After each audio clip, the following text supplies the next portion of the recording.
Right, well, as I fade the ukulele music out, that must mean one thing. It's time for another podcast. I know it's only been a week since we were last with you, but here we are again. So it's a Monday night we're recording this, and all will be revealed shortly. So Nick is with me. Bruce was with me, but he just seems to have... He's back. Right, so a very warm welcome to episode 27 of the Malt Trail podcast. And a very exciting one, this one, because we are freshly back in our homes after our little Christmas bimble around West Yorkshire and East Lancashire, Greater Manchester. Although these boys managed to get out again yesterday as well, so they might also tell us a bit about their tales around Knaresborough Christmas market as well. So good evening, Nick. Good evening, Bruce. Evening. Pretty cold here tonight. Freezing. It is on the Storm Barrow approaching. You say something, Nicholas, because I can't hear Bruce. No, so we've got frost here and we've got Santa on the sleigh outside as well. So if you hear any Christmas music, that's what it is. Yeah. Oh, it's coming past now.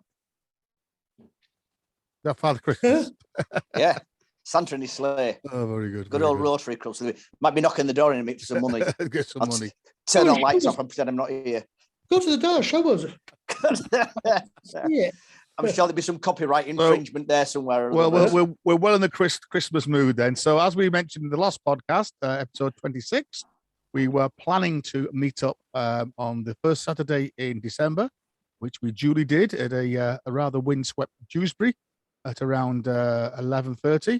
And then the wind was all right. It was the rain that killed it. Yeah.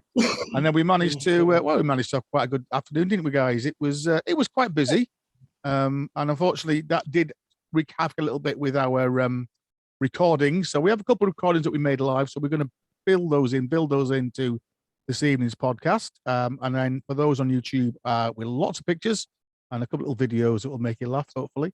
So I think it was all in all, gents. It was a good old afternoon, wasn't it? Yeah, it was. It was a shame back weather and us. But no, it was good fun. It was nice to see a bit of life, really, wasn't it? How much longer we carried on like that for? But goes to show how popular that is. I mean, we did that donkeys years ago. I have to say, I wouldn't rush back and do the Ale Trail, to be honest with you guys. I'd much rather stop in one city, finding pubs that are pubs and not being used and abused by drunken idiots, to be honest with you. Yeah, I mean, we managed to find a couple of really good pubs, didn't we? Like, I mean, certainly in Huddersfield, the Rat and Ratchet and the Grove, which were quite quiet, really, when we were in there. And they were great. I think you're right. I think the Meccas, the Dewsbury refreshment rooms, West Riding refreshment rooms, the Stalybridge buffet bar, Slawit were quite busy, weren't they? They were, and we didn't do what, we made a decision not to do every pub on that line because it was quite busy. I initially met some what we guess are young Tories, something out of tankards on Huddersfield stations. I got my Dewsbury connection, and unfortunately we kept bumping into them then as we went through the day. Although they did break up a little bit, didn't they? No, I was trying to think of high life and low life. I think the high life was one of them slipped in his patent leather brogues that couldn't cope with the Yorkshire. He got quite a cropper after there. I think he hurt his knee. Yeah.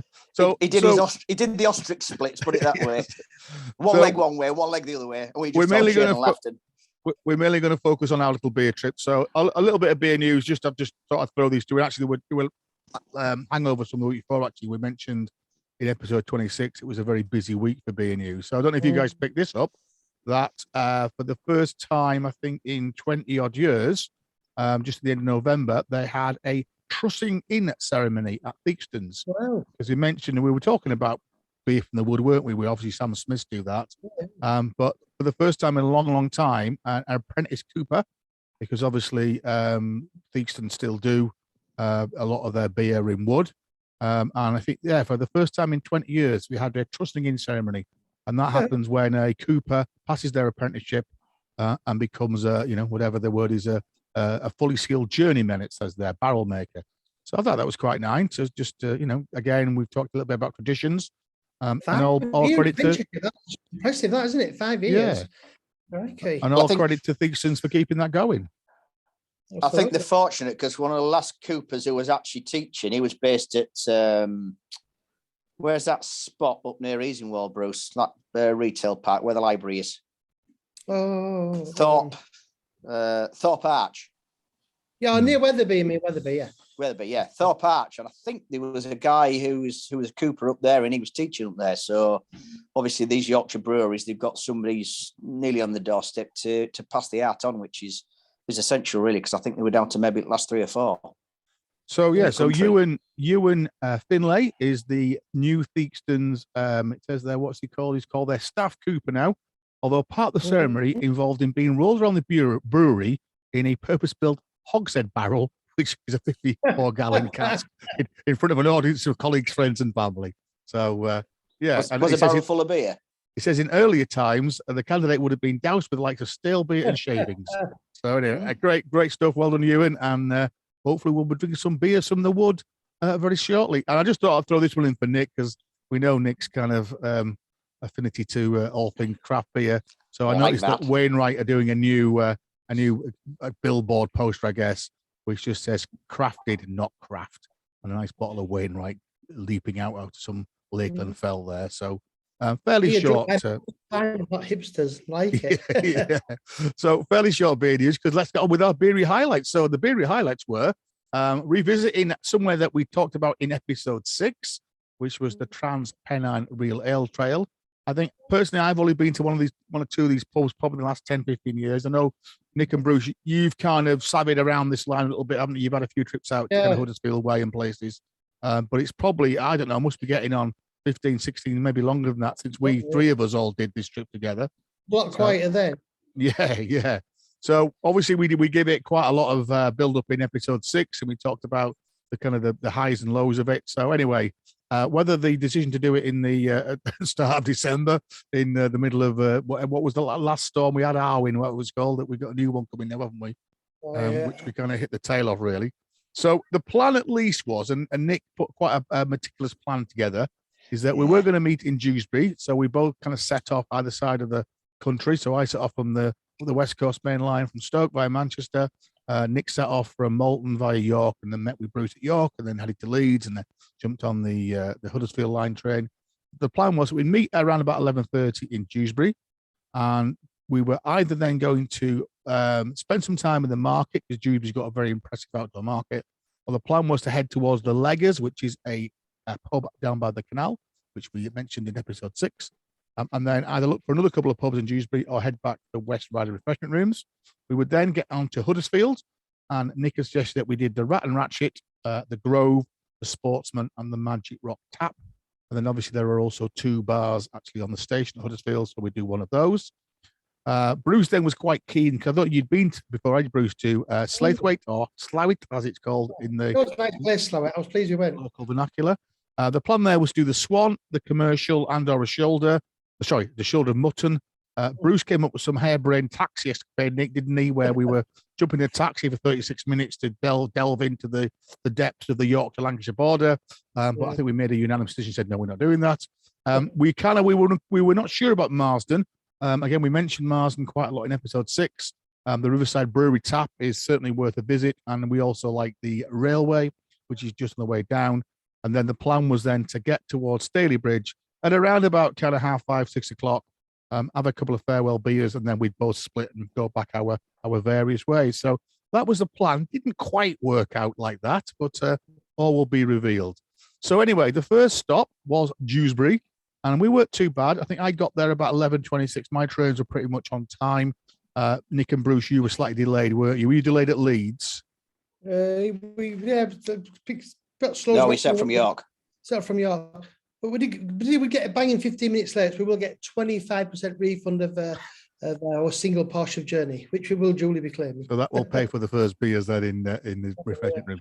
So it doesn't really need a great deal of introduction, the West Riding refreshment rooms. Actually, I didn't notice, we picked up the Tyke Taverner, which is it's a Bradford, isn't it? The Bradford Camera area. And unfortunately, the guy who set up beer houses, he actually recently died. There was actually an obituary for him in there. So I think we mentioned him quite a lot, because he set up the West Riding, and then obviously the Stalybridge Buffet Bar is now part of that chain. There are quite a few places. So basically, it's a really interesting building. This from the outside looks like an Elizabethan manor hall, doesn't it? Or a very old station, because it's all covered in ivy now. But then on the platform side, obviously, it just looks like a normal refreshment room. So this is right on platform 1 in Dewsbury Station. So I got there about 11:26, which it was fairly busy. It had been, it had been open for about half an hour. Managed to get a table in the front, in the first room. Again, I'm just going to move our pictures for those of you that are on YouTube. On that right side, and that's looking towards the door that goes out onto the station platform. And again, the entrance for those on YouTube is on the left. That's that's platform 1. And I began with a Saltaire beer that was not to Nick's liking, and Bruce again wasn't too sure. It's like one of those milkshakey beers that was very nice. Actually, it was good. So that was pint 1. So Nick and Bruce mentioned to me that they were going to be slightly delayed, but in due course they arrived. The SWAT team arrived through the doors. And I think at that point, I think you brought the rain with you because it was just about to start to absolutely heave it down to the certain point that you can see again on those on YouTube in the back of behind Bruce's head there is with a beer garden, and there was a river literally coming into the bar, wasn't there, down there from the outside, and the landlord trying to sweep it all back place up. well, though, haven't you? There, you've captured the atmosphere of the place well, really. Yeah. Just a shame that fire was it? Yeah. There's a fire at either end, isn't there? So the bar's kind of in the middle. There's kind of there's a room as you go in there. There's then the bar with a few seating areas. Then there's another where the door onto the outside of the station is on the other end.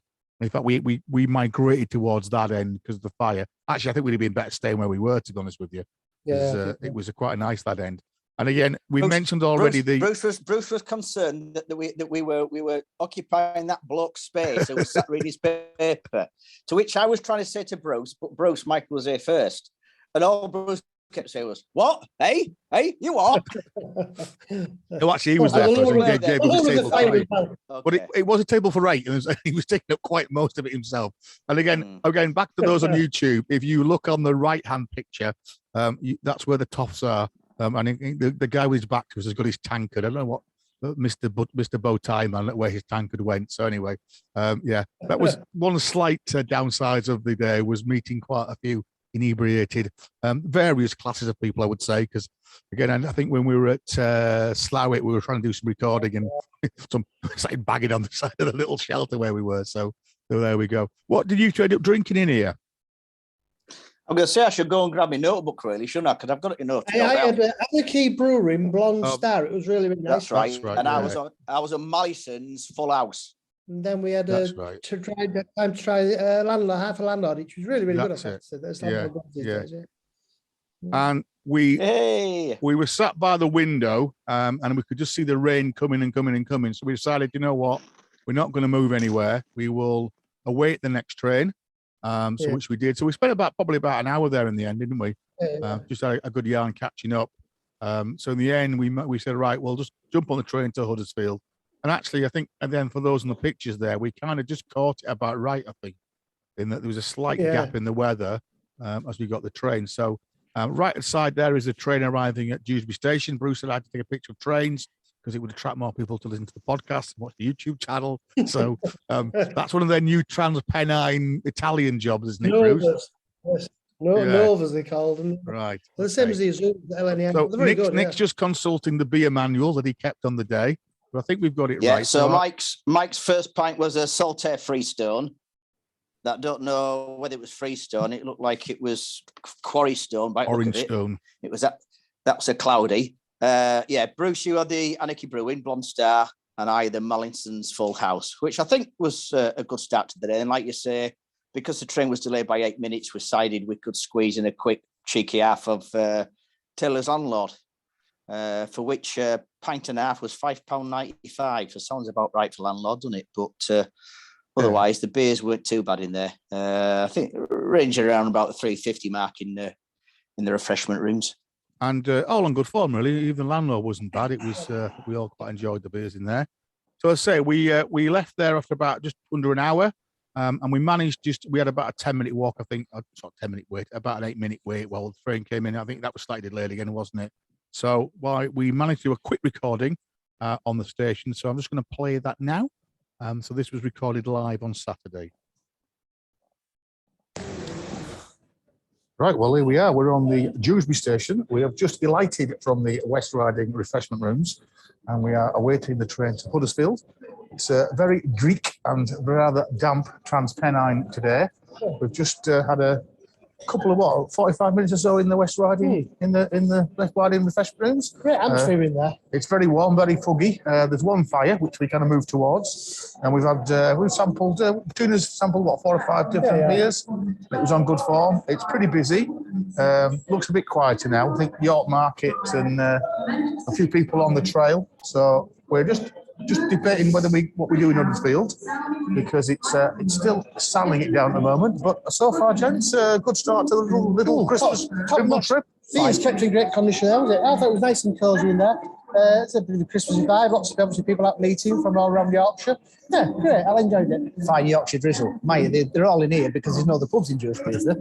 Well, the ones we looked at were about 25-minute scramble, weren't they? So we decided to stay where we were, and we managed to get a table, which was good, because it was. I got there a bit earlier than these guys. I managed to get a table, and then Bruce slotted a table by the fire. So as always, I think as the trains come and go, the pub kind of follows that rhythm, doesn't it? Missed out on pork pies though. Yeah, Missed out. Nick's a bit concerned because we haven't tracked out the pork pies. Dewsbury Market. I think we perhaps should have sent Nick away there, Bruce. And as I fetched them, that would have been better. So I've had a pint of Saltaire in there. Bruce, you want a pint of? I had Annika Brewery in Blonde Star, which is excellent. It was a bonus about it. And then we had probably the finest landlord we had for a long, long time. It was almost reminiscent of the landlord of old, I thought. Talking of pies, there's a Wigan train just coming in. Oh, yeah. So jump on that train, you've got some good pies. Nick, you had what you start with the Mallingtons. Mallingtons Free House. Mallingtons are a local brewery. That was, very nice. Slight citrus twang to it, but not too much. And then, the landlord was, I think I would close my eyes and he'd give it to me. I don't know that I'd identify this landlord, but it was a nice beer. Okay, and I started on the Saltaire Freestone, which was very hazy, which these two kind of pulled the nose up, but it was at a good form. Looked like craft beer to me. We managed to slightly dodge over. Well, I didn't. We got with the Tankard boys, so there's a group of young Tories who were doing the Real Ale Trail. Tankard with a T or a W? Well, yes. So anyway, they're doing 15 minutes per pub, so thankfully they weren't there very long. And this train looks very busy. It's come from Leeds. I got about 30 people just piled into the pack full of blokes. Yeah. I've got about 50 people that are all going into the refreshment room. Yeah. There'll be a very different vibe in there now. They look sensible blokes, bros. They all look older than us. So I say we've got a little bit of delay on the westbound lines today. So we've got about a 7-minute wait for our next train. So hopefully we'll catch up with you at some point in Huddersfield. So Bruce will be happy when it's 15 minutes because that means free beer. Yeah, so that was the atmosphere that we gave it there, because that was the Wigan train just revving up and going. So it's gone a little bit quieter now on the station. So I say, the plan is we're off to Huddersfield now. That's our next stop. We still keep an eye on the weather because it's pretty damp. I think so we'll far be so able to good. get a bus. So that was our live recording with real train noises and the lot on Dewsbury Station. So that came out quite well, didn't it, guys? Actually, it was quite good, that. But like you said, the timing was right, because I think just getting there that little bit earlier. So that train came in at around about, I guess, like 12:20, didn't it? And like you said, there was about 50 guys got off it, went straight to the refreshment rooms. There were quite a few bar stuff on, but I would imagine there would be quite a wait with that load of people going in. So we jumped to the train. I'm just going to stop the share and I need to just try and add the sounds this time, because we need to have a bit of sound on this next set of clips. So we set off to Huddersfield, which was we always kind of planned, I think, to spend a little bit more time in Huddersfield, because again, as we said before, some cracking beers. It wasn't quite like the picture, for those on YouTube, with a lovely picture of Harold Wilson there with the beautiful blue skies over the, I don't know, what is that, classical Roman railway station. It's quite an impressive railway station, isn't it, Huddersfield? And that whole square is really as well. In fact, there was a Christmas market, wasn't it, that looked very bedraggled. Was it ice skating rink or something that we didn't even? We just shot by that, didn't we? Really, to get past it. So we came out of Huddersfield Station into what can only be described as a West Yorkshire monsoon, and that it was absolutely flying it down. So again, I think me and Bruce had made a managerial decision that we were going to get a taxi to Rat and Ratchet. Nick was determined that we'd walk, but I think even by the time we got the taxi rank, we were pretty wet already. So, but I've got to say, the next pub was one of my highlights of the day. Really, I've not been here before, but these two guys have. So just on the other side of the inner ring road, and down a fairly steep road that by the time we got to the pub looked like a little bit like a new river Calder running down there. So we went to the Ossett Brewery at Rat and Ratchet, gent. Now, you have been here before, haven't you, Per? No, I don't think I have. All right. Yeah, many years ago, it was always the big rail ale haven in Huddersfield. It's been taken up by Ossett Brewery, and it's nice. It's nice. It was a little bit rough and readier before Ossett have gone in there, and they do spend a bit of money on pubs. It's tidy, large pub, really quite comfortable and warm, wasn't it? It maintained its character. Funny, really. I do remember the Rat and Ratchet being just a little bit rough around the edges, had that rail ale feel. Some people might think it's just a bit too tidy now in a strange sort of way, but it was nice. It was nice. Well, it's the White Rat tap, isn't it? Because obviously Ossett own White Rat Brewery. Well, the brewery's in the pit, isn't it? The brewery's downstairs, isn't it? But White Rat Brewery, you always just a little bit of a mystery until Ossett don't make any bones of it. It's part of our group now. But I don't know whether it was independent. Then Ossett bought it out or what. But for a while, it was like, well, where is White Rat Brewery actually based and who owns it? So yeah, they call it. I think they see it as their tap, don't they? Yeah. Although the rat beers weren't massively. I don't know. I thought they were. Yeah, no, they were. No, they were. And I presume some of those are brewed by us, though, aren't they? Now, some of those rat beers, because you couldn't have brewed. I mean, there was about. I don't know how many there was on. They had a hell of a range of beer on, didn't they? In here, it was a fantastic range. I would think you had about 10 beers on, didn't they? Yeah. Anyway, the picture on the right is Bruce and Nick just having I like you from the taxi and giving us thumbs up. And we found a very nice little bit, which I guess is kind of most like the library corner. And again, for those looking at the YouTube, we were in that window on the right there in the bit that's slightly downhill. So it was a nice little spot, really, to watch the rain running past. My favourite pub of the day, because to me it was a proper pub, and like you say, it was nice and quiet. There was some different areas, all quite traditional, little areas that you could occupy yourself, and it was comfortable. And again, Nick did a nice picture of the beer board there. So they had their Ratmas pudding beer on, they had Butterly, they had Limelight, they had King Rat, Less Bitter, White Rat, Silver King, and Yorkshire Blonde. And then the Salt Craft Keg as well, with the Hexagon Project, North-South Divide, and Jute. And then there was also a House Lager. So as Nick said, a fantastic range of beers, really. And about $3.20 a pint, $3.70 a pint, $55 a pint. So very reasonable. And we had, I think we all had something different, didn't we? I think I was on White Rat, which is very nice. Yeah, you had the White Rat, Bruce had a Silver King, and I started with the Butterly, which has replaced their brunette. That's Ossett, though, isn't it, Butterly? Yeah, he used to do their brunette. It's now Butterly. And so we each had a pint of that, and then we went on to the Christmas beer just once again, whilst we're deciding what we're going to do, because I was trying to keep us to a schedule, half an hour in each pub, 30 minutes each pub. So we decided to go for the Ratmas pudding, which is the Christmas one. Yeah. And I think that was priced at $1.50. Yeah, $3.70 a pint, isn't the board? Yeah. Well, I've got $4.99 here, so I don't know how that came about, really. And the great thing about the library was they had a copy of the 2022 Camera Real Ale Guide, which is what I'm reading there. So again, we did do a quick check of the pub. So I've got a picture of, all right, so here we've got our first pints there for those on YouTube on the left-hand side, which look very fine. Yorkshire pints, pulled tight with the sparkler.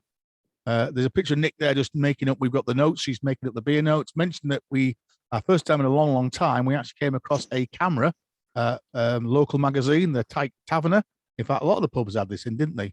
And then, as Nick mentioned, we finished off our little time in here with the half of the Ratmas Christmas pudding beer, which are those Ratman's pudding, little almost kind of mini Guinnesses that you can see on the right hand side there for those looking on YouTube as well. I didn't mind that.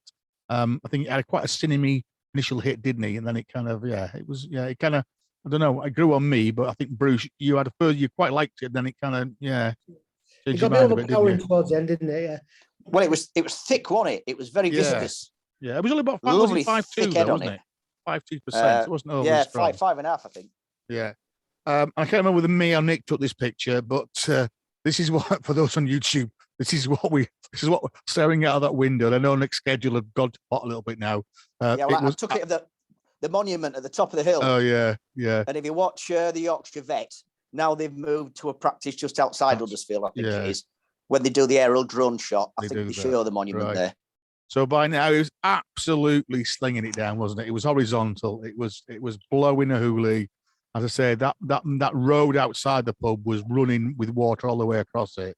So we were wondering about building an ark at some point, but we decided, no, we'll move on. So actually, we had a quick chat with the guy behind the bar who was very good about how do we get to the grow. Again, Bruce was quite liking the idea of getting an Uber XL or something. But the guy said it's 5-minute walk, literally. You go up and around the corner, which is kind of what we did. And we ended up, in a very state of whatever. So I don't think these are going to play. Oh, here we go. So again, for those on YouTube, we're just running a couple of videos that Nick took of myself and Bruce staggering up the hill there from just around the corner from Rat and Ratchet. Like and two then here we are. superheroes. We're just Ghost Man walking and past Umbrella Boys. this is the Calder Valley Leisure Centre that we're walking in past. Huddersfield. So as you can see. And Nick's going to pan around for us now and show us our next venue, which is there. Looks like a Job Centre Plus with that green logo.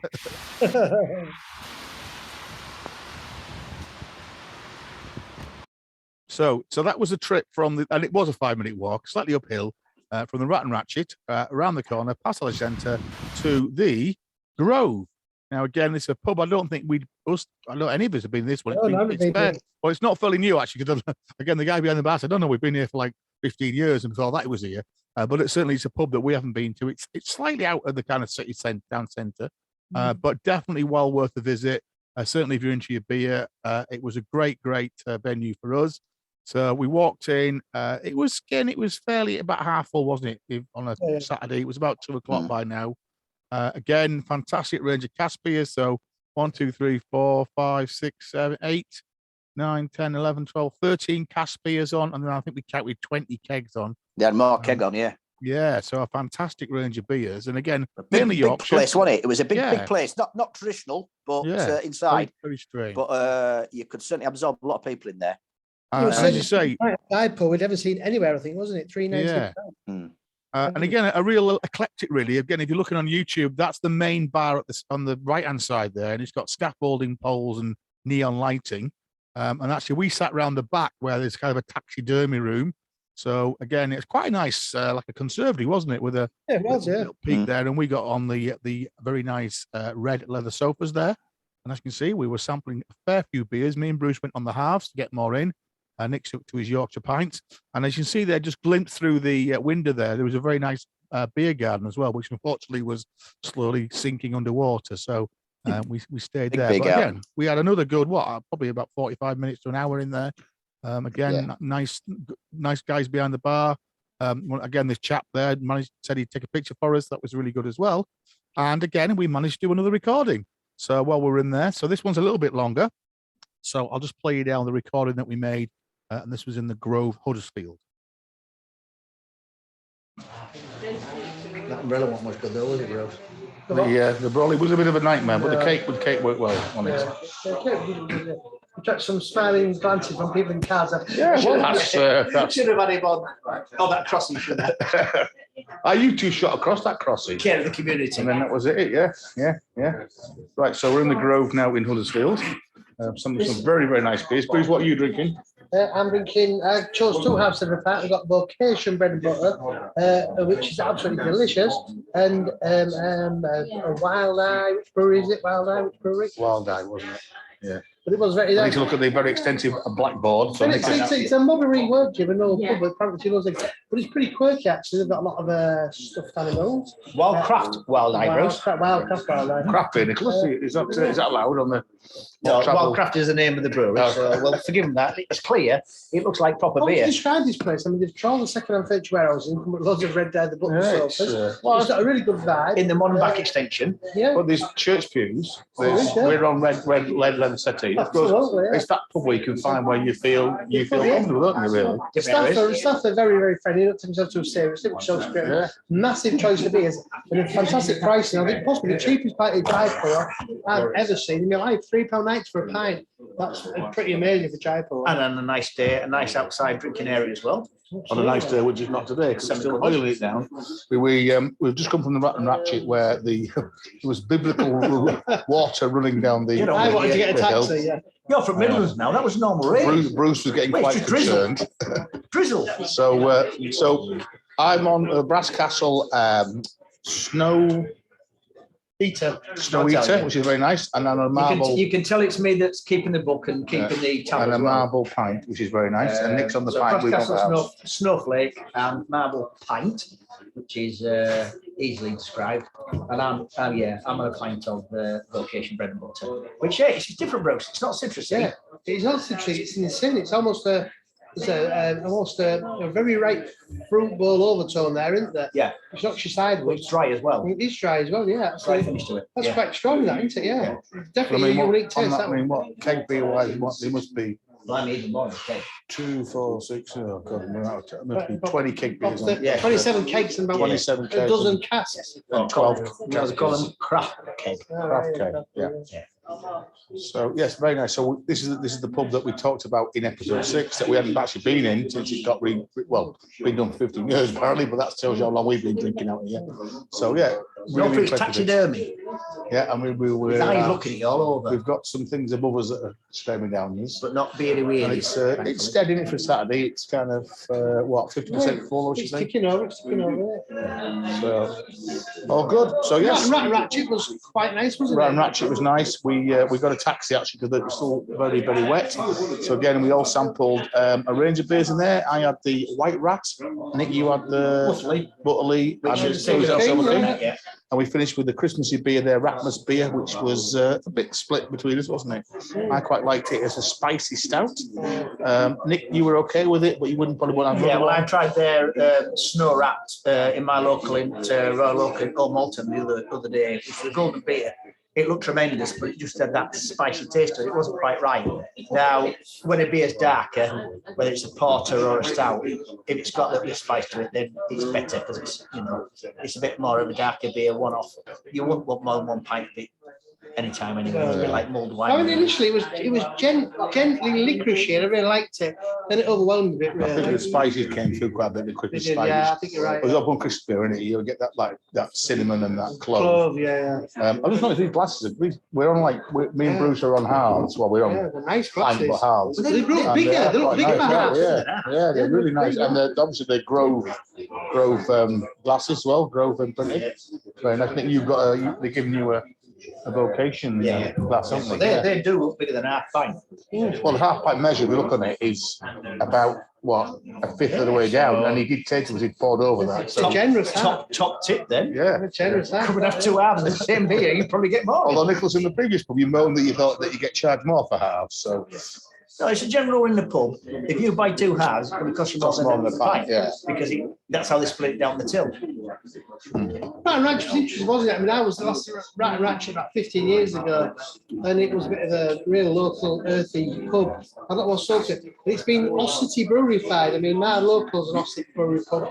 And yeah, it's a nice pub. They have great beers, well-kept beers. The pricing was fine. But they have almost they're beginning to sneak in that corporate territory of Ossety Brewery, I think.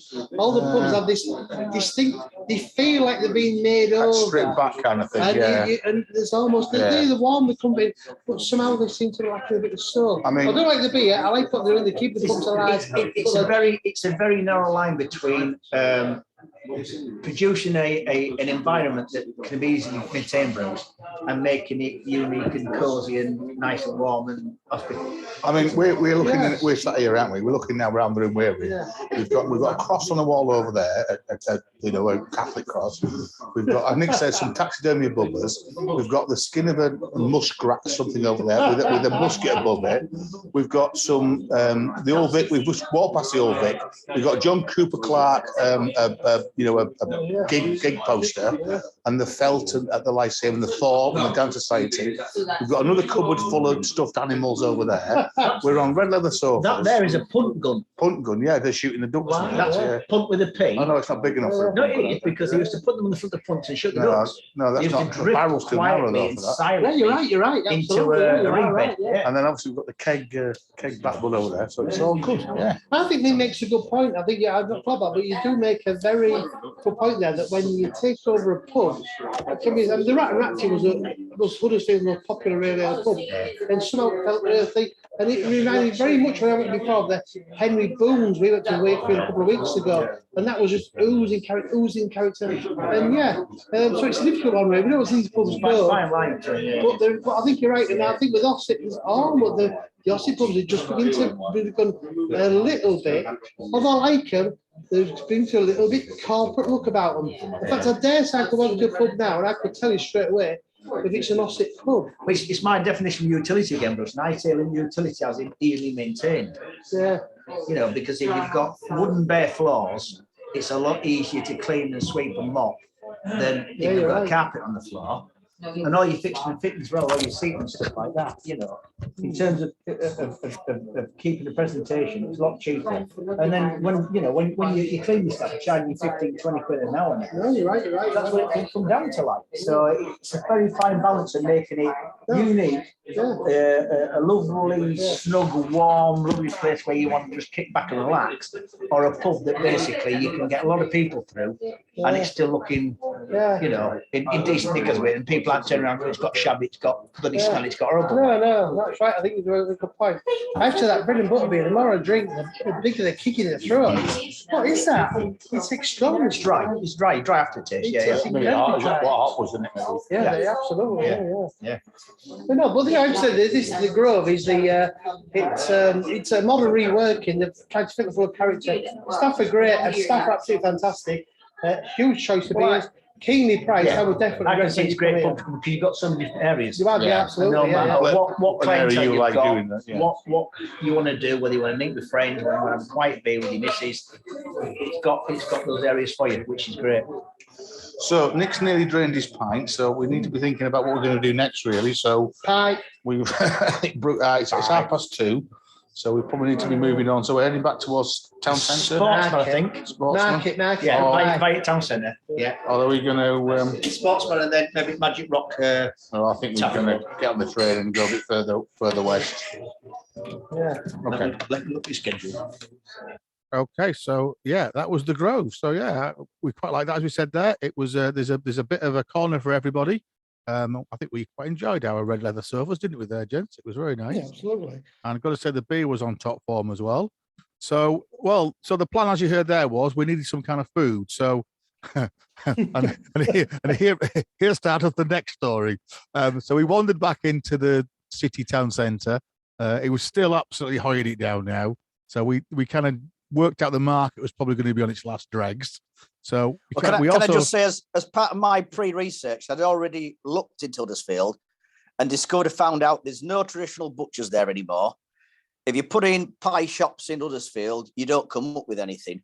So I knew it was going to be a struggle, except there's a Crawshaws and some strange named butchers supposedly in the market. So we went in search of the market, didn't we? Yeah. But we didn't quite get as far as the market. No, you guys managed to walk past the Greggs, but then when you saw the Merry England and it was suggested that their signature dish is a hot roast beef sandwich. And if you go on their website, they still say it's a signature dish. Now, I assume back in the time of Merry England, a lot of people couldn't read or write, so their signature was a cross. And I don't know, we might have to say that the roast beef sandwich that we were expecting compared to what we got, you could say it was a cross as far as the signature dish is concerned. It was not so Merry England, wasn't it? Just to say there wasn't any traditional butchers in Huddersfield, it was like stepping back into the 1970s, because the first thing we walked past was a Wimpy. We did think about going to a Wimpy and having a burger on a plate. And then we turned on to, I guess, what is the kind of main high street in Huddersfield town centre, and we saw the red Merry England with the gold and the crown luring us. So Merry England were quite a big chain. They were kind of big chain of coffee houses back in the 70s and 80s. And actually, I looked again. There's actually 4 of them in Huddersfield alone. So Huddersfield must be like the mecca of Merry England. Yeah. So we went in there. It was pretty quiet, and we thought we'd try their signature hot beef bap with onions and gravy. We were asked about 8 times, do we want a drink? Do we want a drink? Do we want a drink? And you must have a drink with that. We said, no, we've had plenty of drink. We just want something to eat. So they were given, and there's a picture of it there for those on YouTube, a rather anemic. It had quite a lot of anemic beef. Well, even if it was beef. Yeah. But it was certainly experience, James, wasn't it? Certainly an experience. I remember many years ago, you could buy tins of like Princess roast beef, and I'm sure they bought a job lot. Bought them all out. That was it, roast beef off a joint, I don't think. Perhaps not quite maybe recommend the Merry England if you are out about Huddersfield. I'm sure there are other fine eating supplements. So with that, again, it was still pretty wet. We were pretty damp by now. pretty miserable. We hadn't really been sustained by our Merry England platter. So we headed back to the station. After a bit of a debate, we decided that we'd go into the King's Head. So the King's Head actually is not, I wanted to go to the Sportsman, but you guys know we're not going any further. Let's go to the King's Head. He went through. So the King's Head is on the main entrance side of the Huddersfield railway station. Obviously, the Huddersfield tap is a little bit on the other side, isn't it? It's on the other side of the station, on the other exit. And again, as I mentioned, this is this kind of classical Roman type architecture at the front there. And we mentioned back in episode 6, weirdly, the King's Head here has not got a picture of King Charles or King Richard II. It's got a picture of what's his name? It's like the Jimi Hendrix or Phil Lynott from. Yeah. There's a bit of debate, isn't it, about what it was. So I've got a sense, a feeling this was probably Bruce's least favourite haunt of the day, because it's a fairly cavernous place in there, wasn't it? And when I looked at pictures, it felt a lot busier than that. You're right, yeah. I think again when we arrived there may be a train just about to go, so it was really manically busy when we got in there. Everybody was wet through. As you can see, it was nearly 98% men drinking pints. So it's quite again Nick's utilitarian space really. This is part of the old waiting rooms for the station. Bristol tiled floor, is that? Yeah, nice bit of flooring. Same with the ceiling. I think it was one again. It was all barriered off, locked away for years and years. Yeah. And whilst the guys at Pivot didn't get hold of it, it was all unfastened and hoardings taken off ceilings and walls and floors and sticky, horrible carpet brought up. And they realised that a lot of the original architectural features are still there. Yeah. So it does what it says. Again, a good range of beers. Quite a small bar, really, for the size of the room, isn't it? In that bottom one corner. As I say, maybe on a warmer day, because there's a nice bit of seating outside it on the terrace, kind of on the side there. But we also got a table next to toilets, which were in regular demand, like I've been on the train from Dewsbury Leeds. And again, I think Bruce, we decided we'd try again, probably out of sentimental things. We both had a pint of Timothy Taylor's Golden Best, didn't we? Trying to relive our youth. Keep buying it, don't we? Hoping we're going to get that familiar taste from years gone by, and sadly, it always lets us down. And this was no exception, was it? It wasn't. They'd kept it really well. Yeah. It's just not the beer it was, is it? It was quite insipid, and I think soon Taylor's market share will start slipping some of these beers. I mean, you would think of some of the beers like people like Ossett are turning out and the quality taste. That was disappointing. But I say it had been kept really well. It's just the beer itself. But you see what's game, Bruce, what they've got national, international fame now. And so you've got people in other parts of the country who are maybe not as well genned up on what a decent pint should be. And in these other places of the country, it's still a cracking beer. And it is still an acceptable beer. But compared to, like you say, a lot of the competitors that we're spoiled up north around here, compared to what we've got and compare against it now. And I guess they'll churn out Landlord, they'll just churn out gallons of Landlord every week. And I would guess they don't brew Golden Best every week, because Landlord must be sent. I think I did, the guy was on a podcast recently and he was saying that Landlord's like 85% of what Timmy Taylor's produce. Yeah. And so that's why, and that's consistent. International brand now. And that's consistent. We know that. And now that's been obviously been bottled and canned. Whereas I bet they brew Golden Best maybe once every 3 weeks. So maybe it's just that consistency again that you're just not hitting it all the time, right? So what were you on in here, Nick? You had a pint of Barnsley Bitter. Barnsley Bitter, yeah, which and is always a good stand through. Yeah, Acorn Brewery, Barnsley Bitter. So we just managed one more pint in here, and then we said, right, well, it's getting on towards 3 o'clock now, so let's move on. So we set off to where the heart is country. So again, it's a little bit, it's about maybe 15 minutes down the railway from Huddersfield to Slawit or Slawit, as it's called locally. 7 minutes. 7 minutes. 7 minutes. Oh, that was longer than that. Because the train was full, because we went and stood up next to the first class toilets, didn't we? Again. No, we sat down, didn't we, in the end? Because I was listening to a local guy behind me who was telling another group of real ale trailers where the best pub should be, right. and that's why he mentioned the shoulder. Yeah. So this is where we got a little bit of haywire. So again, Slawit is a lovely little kind of mall and village. I think a bit more, certainly felt a little bit more picturesque and a little more, I don't know, a bit more community than maybe Marsden is. Look, there's some cracking little place, didn't there? Was actually we went past the where the Heart is bar, which looked very nice, a little bistro. And we also passed on the way back up actually a place called the Hideout, which apparently is quite new. And that is what's brewed. Was that? Do we say it's a Magic Rock brewery? I think tap. I think we said it was, wasn't it? Anyway, but Nick's plan was to take us to the Swan. So the Swan again is a little bit out of the normal kind of real ale trail kind of tour. So unfortunately, well, on the way, what was also nice was most people when they come at the station head south down the hill, it would be south. Whereas we went north, we went up the hill. And under the obviously very famous railway arches, which is what Slawit is quite famous for, although you don't see them from the train because you're actually on top of them. So there's Bruce admiring very much some very fine Victorian engineering, fantastic railway thing.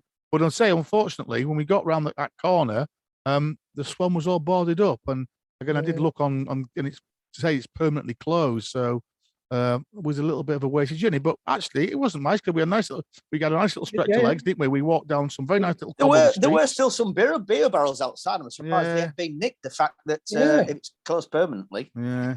I mean, aluminium's worth money nowadays. Yeah. Actually, I had this discussion with Millard the other week, and he was saying obviously most of the beers they're now getting are in those polypins. So and he said, and also steel now is you get more steel kegs than you do aluminium kegs anymore. But he said that most of the beer they get now is in those plastic polypin things now.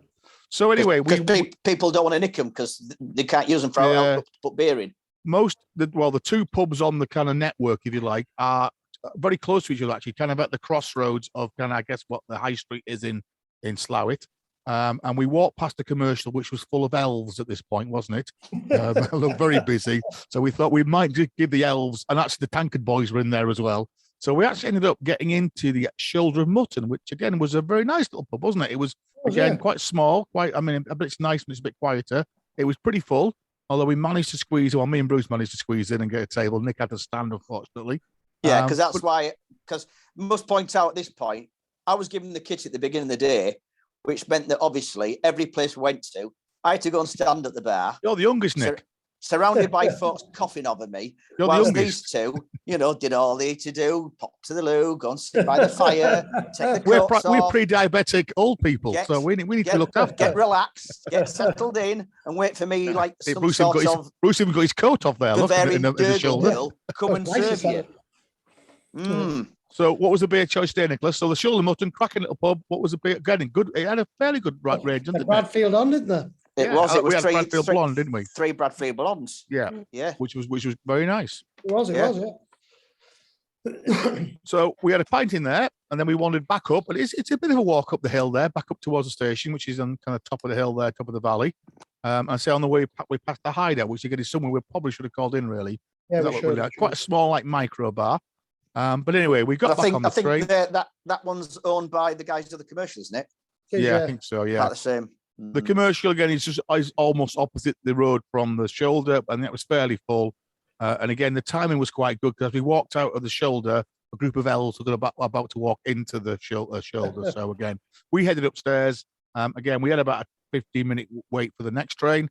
And again, another slightly longer ride because we bypassed Marsden. We went obviously through the tunnel, and we ended up at the Stalybridge buffet bar, which again we've mentioned several times before. This was very, very busy, wasn't it, guys? At about what time was this? About 5:30ish, 5:45ish. Yeah. So, all the trains, every train was people decamping in both directions now, weren't they? So it was chock-a-block. Yeah. Again, the usual very fine range of beers on. And Bruce warm port scratchings, and you can see Bruce's picture on the YouTube there. He's very happy that he's seen some warmer port scratchings. Which, where were the black peas? They're just behind Bruce's cheeky half there, you can also see. Bruce's half. Well, I think you had to buy Bruce some port scratchings because he was very upset that he asked for a pint and you bought him a half, so you had to buy some scratchings. So we had a good crack in there. I think we've got it. I got a picture that. You can't quite see the beer sign at the back there. But again, I think we all had another pint and another half. Right. So you had Howard Town Karelia in there. That was Bruce. You had that, didn't you? I think. No, I think you had that. Mike started with because Bruce had his half a Silver King. I did. Yeah. And an Abbeydale Cryo Heat. Oh no, that's why I had the Abbeydale Cryo. That was very nice, actually. Right. Yeah. And then we had a Torside Candlewick Stout, which is what I had. I had a pint of that. and you guys had half a Black Edge Dipper and another half of the Howard Town Corella. I finished off on the 8%, didn't I? Just to see me home. Yeah, So- that was a Black Edge Dipper, I think. Yeah. But Yeah, again, that so was half of that. I think if we'd have got a table in there, we might have spent a bit longer in there because again, it's not as great especially when you've been stood up all day. And there was a birthday party going. I wasn't in the kind of the lounge room, and like you say, it was pretty busy. And as soon as one train went and people went, another train would come and drop everybody off really as well. But no, I enjoyed it in there. Again, I think if you can get in there when it's a bit quieter, maybe earlier in the day, 11 in the morning, something would be lovely. or when there's a bit of an outdoor space as well, so you can sit, it spreads the load out a little bit. I'd say it was a pretty grim afternoon, so everybody was kind of stuck in there as well. And so at that point, I took that. You boys were still in the bar at that point because I got a slightly earlier train, so I was across on platform 4, and my train was delayed. So I looked longingly across back those platforms and wondered whether I should have been back and have another one. But again, in the end, I didn't, and it's pretty good because I managed to get a connection when I got to Manchester. I didn't have to hang around the lovely Piccadilly because the bar in there is not great upstairs. And so that was it. And then you guys are the same. You finished your beers and then you got on the train. Did you get a train on that platform, or did you have to jump onto the platform? Yeah.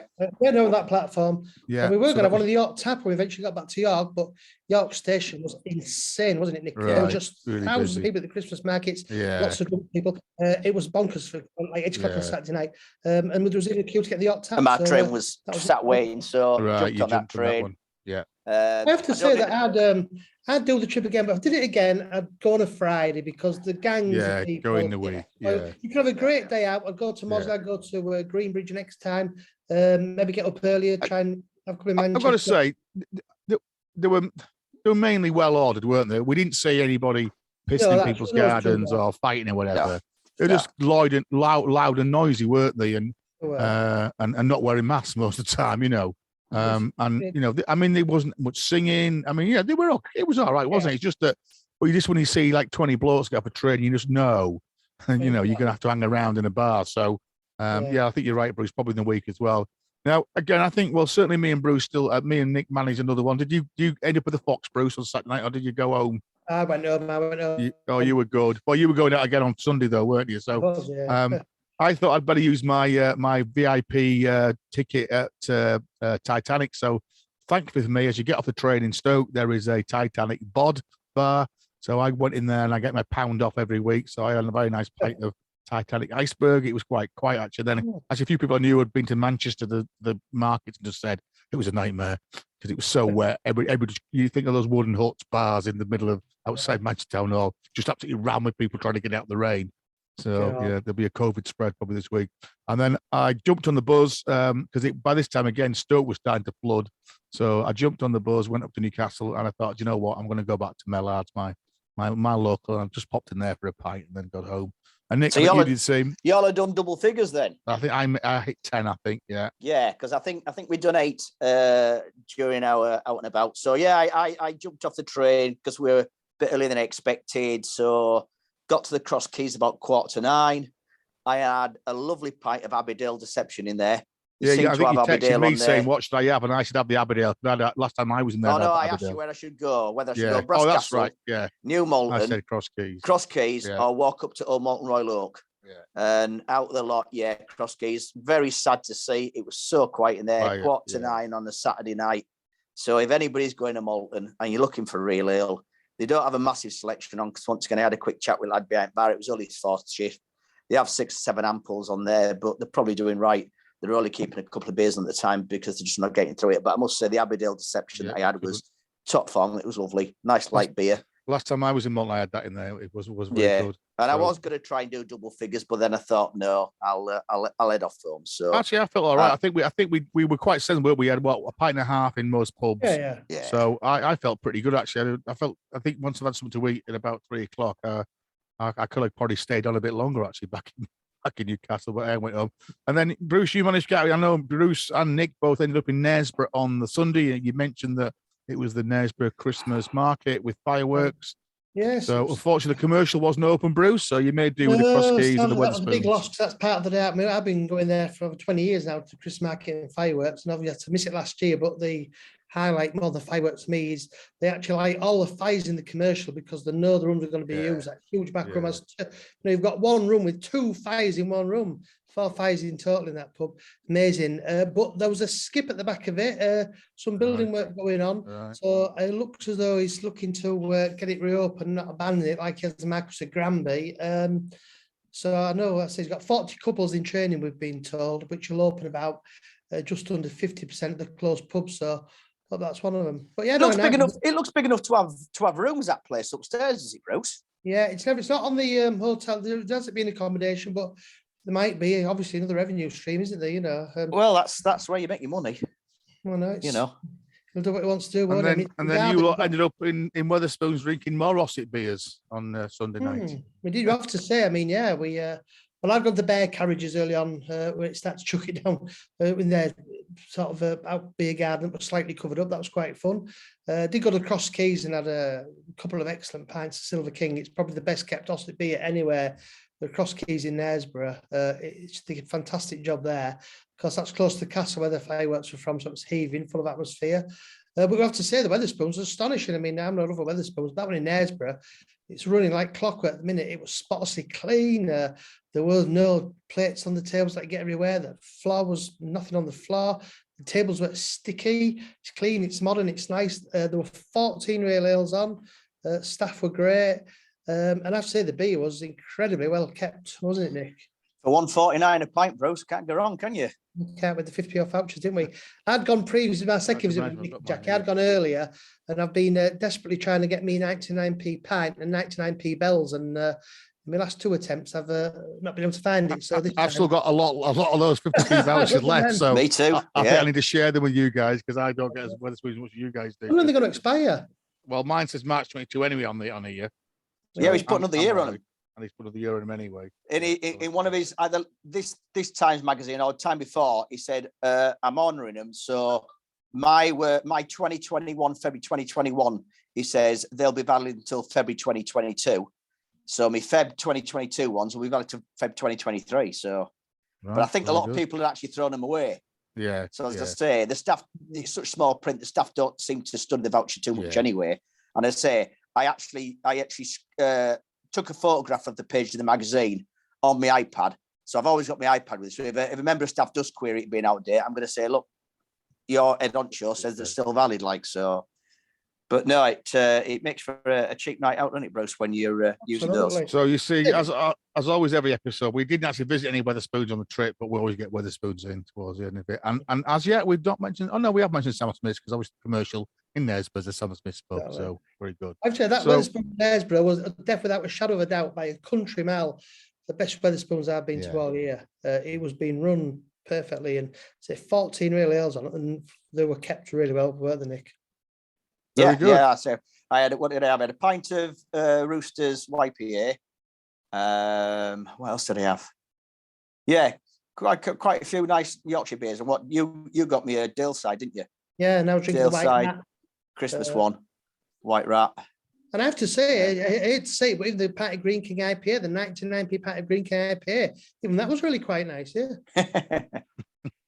Very good. So it sounds like a really good Sunday. So that was our revisit to the Real Ale Trail. So we mentioned it in episode 6. So again, if you've got some time over Christmas, you might want to go back and listen to episode 6, and then listen to episode 27 and compare the two. The kind of hour again. We know the whole idea of this podcast was where we were locked up, not locked up. We were locked down back in the throes of January 21, 22. Was thinking about where our trips would. So it's great that we're starting to live some of these trips, and I think we might need to pick another one. I fancy that East Yorkshire one. I think that'll be a good one to go on next that we did in again about episode 5 or 6, and we might try and get down to the pudding room bar in Goole. We said, didn't we, as well? Yeah. So the plan next week, they're coming thick and fast at the moment. Is obviously Nick's coming down to my end in Staffordshire next week, and so I promised him we've got a short window of a couple of hours. So I'm going to take him to Stone, and we will visit the new Jewels Wharf, which is. Again, for those on YouTube, this is the old Jewels Wharf, which is unfortunately now a manufacturing company. But next to this is the brand new Jewel's War, where they spent a lot of money on that. We'll probably be able to squeeze in the Titanic pub. We'll go to Wetherspoons because we can then use a couple of vouchers. I think there's their beer festival still on. I think it is, isn't it? Their winter festival. Yeah, well, they're Must be extending the that till Olympias. February, aren't they? Well, Yeah. it's cheaper price they've extended till February. Yeah. And then I'll end up nicking in the Stone Mecca, which is the Swan, which I'm sure will have a range of fantastic beers on as well. So we'll catch up because I've done some work on this. When I think we talked about a few weeks ago about I'd been to a talk by the CEO of Jewels and all the story behind that as well. So there's a bit of stuff there. So we'll put that together and we'll do a podcast. Might try and rattle that out in the next couple of weeks. So. And then, guys, I think we don't know what quite's happening yet over Christmas and whether we will be and where we'll be or what will be happening. I see that our Omron is slightly up again today, but we might try and catch up for a kind of a cheery Christmassy beers episode at some point as well, and we can just wish everybody Me and Bruce out in York tomorrow night. Christmas spirit. non-stop. But don't forget to take them beers for him then. They've been there since August. Well, I can't because I'm going on train, man. Oh, you'd be all right. Put in the big bag. Oh, aye, carrying that around with me. Put in the big bag. Like bloody pasta to again, like it was on Saturday to you two. Right, come on. No wonder you're both twice size of me. You don't. Come on, we nearly got through an whole episode without arguing. So that was episode 27. That was the three of us, 3 men in a train on the Real Ale Trail. So again, we'll probably get together again in another couple of weeks or so. Just before Christmas. So, gents, have a good week. Have a good drink tomorrow night then. Stay safe. We'll see you all soon. We'll still you all soon. Bye. Yeah.